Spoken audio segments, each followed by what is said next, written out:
Thank you, Michael Austin, and thank you, Bnai Brith, for organizing this virtual event to shed a light for the unfolding Uyghur genocide being committed by the Chinese government against Uyghurs and other Turkic Muslims in East Turkestan.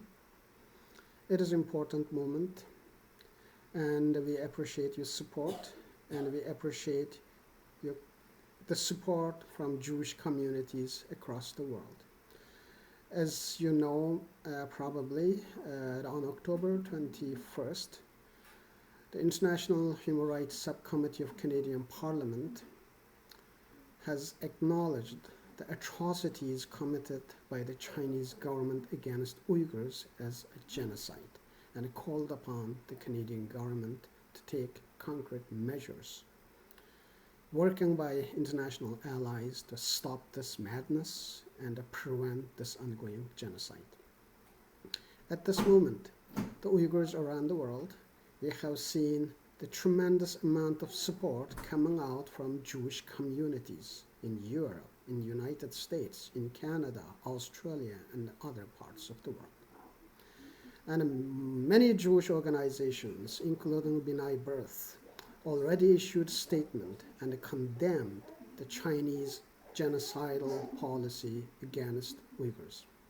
And some Jewish community members across Canada coming out on certain days of each week in front of the Chinese missions or Chinese embassies in cities, to protesting against their treatment and protesting their genocidal policy and the genocide committed against Uyghurs. And at this important moment, as Uyghurs, we do not forget, and we do not allow our next generation to forget who is supporting us at this crucial moment and who is rallying behind the Chinese government and supporting the Chinese genocidal policy. It is not surprising that this support are coming from Jewish communities for our freedom fight and our fight to stop this Chinese madness. And especially this support is important because majority of Muslim countries now rallying behind Chinese government, even supporting the Chinese destruction of Islamic belief of the Muslim Uyghurs, and supporting the Chinese genocide committed against Muslim Uyghurs.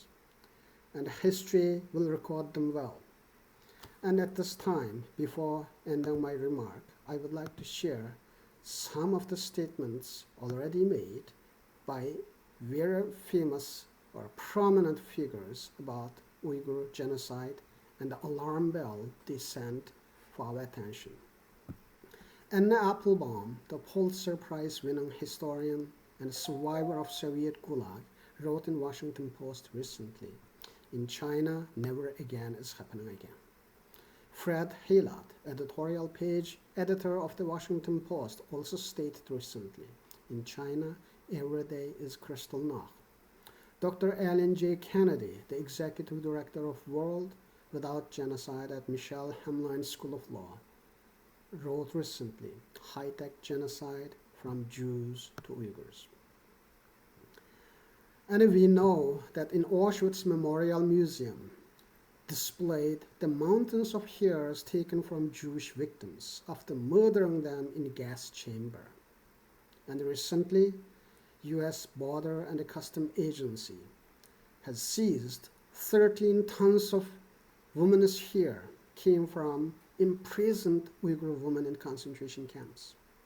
And we don't know how many more ships we missed and how many more ships Chinese government sent to different parts of the world selling this human hair products coming from Uyghur prisoners, especially from women. But at least we know this. To make 13 tons of human hair, you need to shave off at least 300,000 Uyghur women's hair. It is shocking. And for this reason, I would like to thank one more time for all panelists and all listeners, at the same time the organizer of this event, the Bnai Brith, and Michael Moston. Please stay well and stay safe. Thank you. Bye-bye.